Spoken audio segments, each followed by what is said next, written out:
welcome back to my channel. In today's video, I will be doing a review on the MacBook Air 2020. Before we get started, I just want to remind you guys to hit that subscribe button down below, like this video, and don't forget to turn on those bell notifications to get notified when I upload my latest videos. Alrighty, so let's get started. So I've had this laptop for about a month and a half now. It's approaching the 2-month mark in a couple of weeks. So I just wanted to give a review on it and tell you guys my thoughts on the new MacBook Air. When I was searching for a new laptop, I watched a lot of videos on it and there were mixed reviews on it. There were some people that were like, oh, this laptop is amazing. And then there were other people that were like, this laptop is crap. So I just wanted to give my opinion on it. I am not at all a tech channel. I just wanted to put my review out there in hopes that it would help somebody who may need even one question answered, and I might be able to answer it in this video for you guys. So as I said, I ordered this computer on June 18th.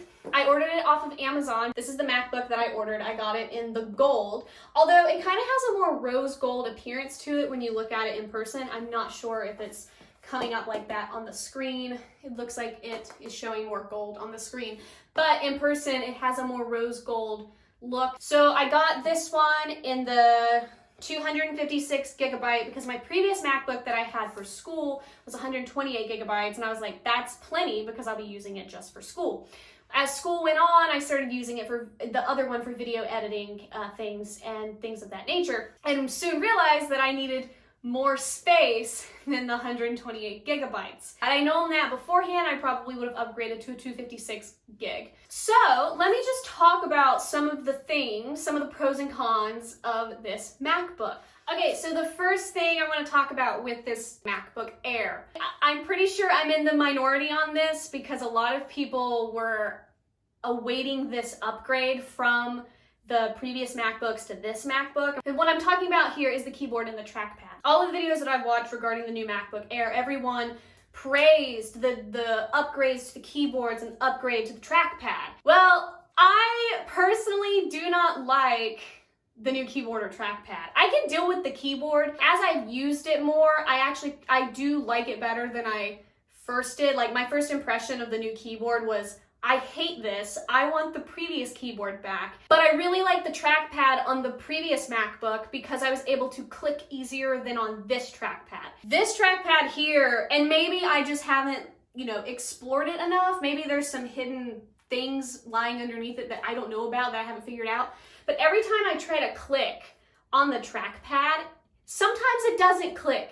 It just doesn't work. It doesn't want to work for me, and then I constantly have to do this, and I have the thing turned on where if I tap, it'll work, but if I try and click, nothing's happening. Another thing, when I try to drag things, sometimes the thing that I want to drag will just open up. That could be just my error, but I personally don't like that.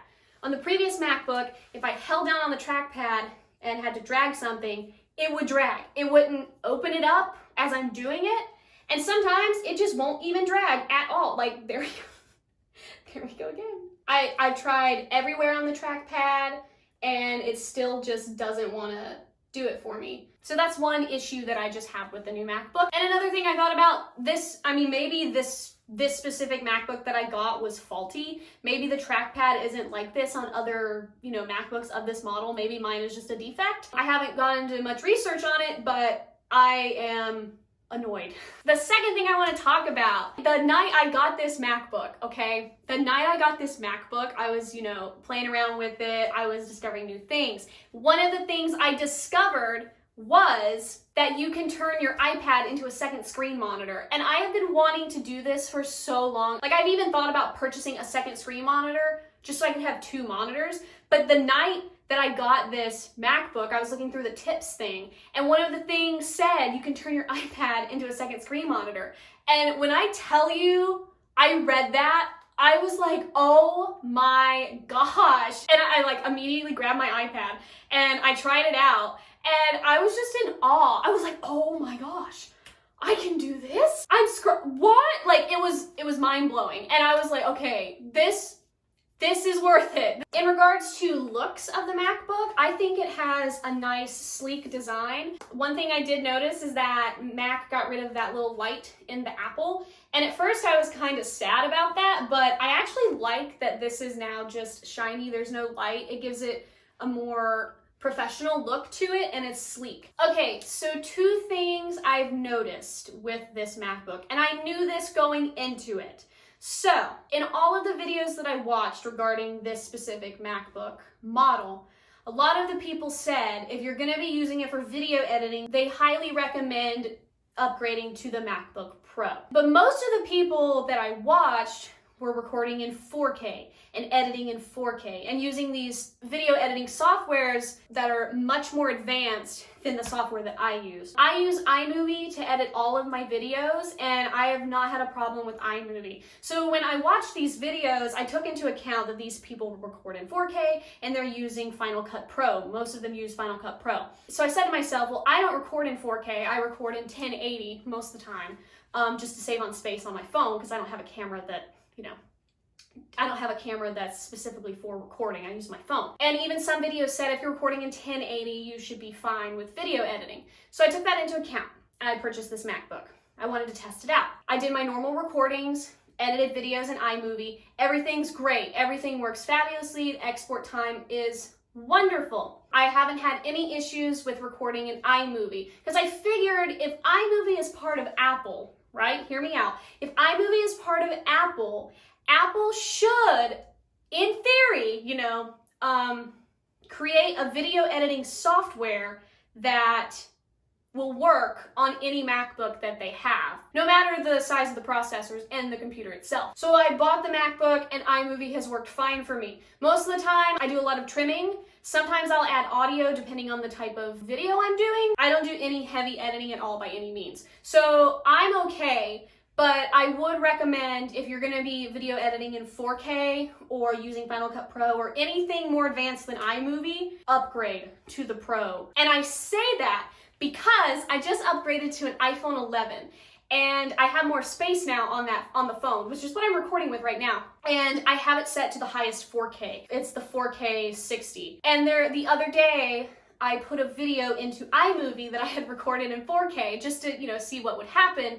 And what I noticed is for the first, 2 minutes of editing the video, everything was fine. I did a couple splits, deleted some things, and spliced it together the way I normally would. Then I noticed as I scrolled throughout the video, it got a little slower, started to lag. And I was like, okay, this is great. This is wonderful. You know, right around the end, iMovie decided to freeze on me. And I said, this is great. So I had to force quit iMovie, reopen it back up. And after that, it was fine. So if you're okay with editing, and then having to force quit and then reopen it back up, it saves your videos. It saves everything you've done, but it's just an extra step you have to do. Another thing, when I exported the video, it took a while to export it because it was in 4K and the processors in this computer are lower than what you would get with the MacBook Pro. So it took some time. I think it was like a 4-minute video, and it took maybe 15 minutes to render out. That's some time there, you know? It was nothing crazy. It wasn't like an hour. If it was an hour, I would have probably cried. Another thing, screen recording on this new MacBook. Long story short, I've been making some videos for a former professor to help her with moving everything online this coming semester, because COVID, right? And there was one video I made. It ended up being, I think it came out at about 7 minutes. But when I recorded the video, I had to screen record my computer because I was showing a PowerPoint and doing audio with it. So when I recorded this, I noticed that around the 8 to 10 minute mark of screen recording, the fan on the computer kicked on. And it wasn't like, it was like, it was at high speed trying to cool off the computer. And my issue with that is, it gets onto the recording. But I ended up recording the 7-minute video into 3 sections because, I go back, I repeat things, make sure things sound right. So the first clip was about 9 minutes. The next clip I knew had to be about 9 minutes. And then the last clip was about 5 minutes just to get everything I needed to say. It's not a big deal, you just have to know when and where. You just have to know when that fan is going to kick on and come to a nice stopping point before starting again. With the first time the fan kicked on, I turned off the screen recording and I timed it.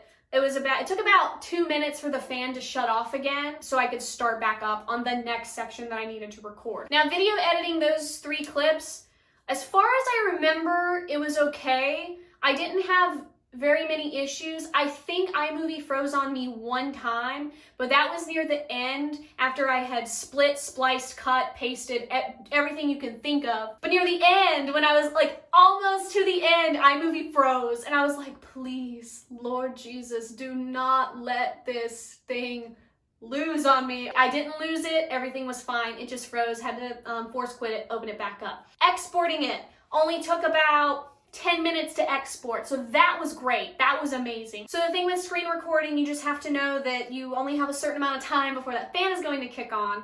And it's not a terrible thing, it's just you have to stop, let it cool down, and then, you know, pick up where you left off and have multiple videos instead of one long video. Another thing, one thing I want to point out is using Microsoft Office on this MacBook. So about a month ago, I had a project I had to do where I had to do some accessibility things on PowerPoint and accessibility things through Word, and then create an Excel spreadsheet with another thing. Everything went smoothly with Word and PowerPoint and Excel. I didn't notice any lagging issues. I didn't have to force quit anything. And I was doing some pretty heavy stuff on that. The one PowerPoint I had over 100 images, and then I had to go in and do alt text for all of those images, and didn't have any lagging issues. So that was great. So if you're using Microsoft Office for anything on this MacBook, I think you're probably good to go. Most people aren't going to be doing accessibility things like I was doing. So if it passed accessibility processing, it should pass your everyday essay writing or whatever you're doing on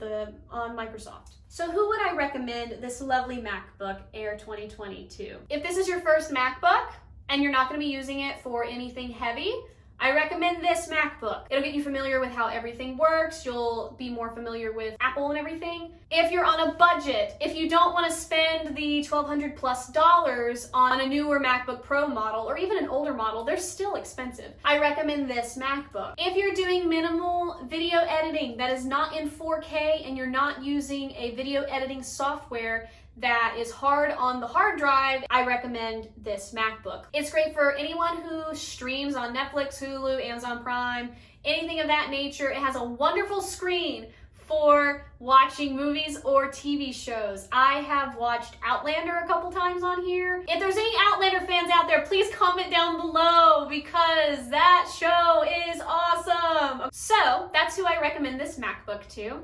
Okay guys, I hope this video was helpful for anybody who is in search of purchasing a new MacBook or just wants to watch MacBook videos in general.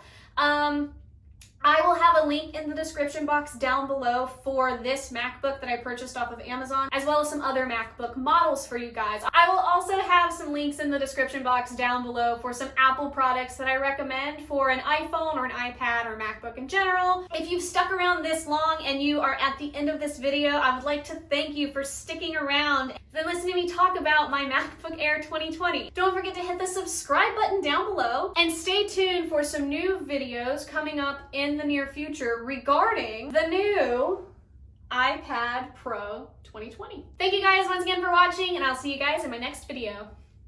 Like I said, I normally record in 1080 and edit in iMovie and haven't had an issue with anything there on this MacBook. The only time I ran into issues is when I recorded in 4K and tried to import it into iMovie. Things started to lag a little bit. If you go in knowing that and you do decide to purchase this laptop, as I did, you will realize that you will have some issues, but it's nothing crazy. You'll still be able to video edit as long as you're using iMovie.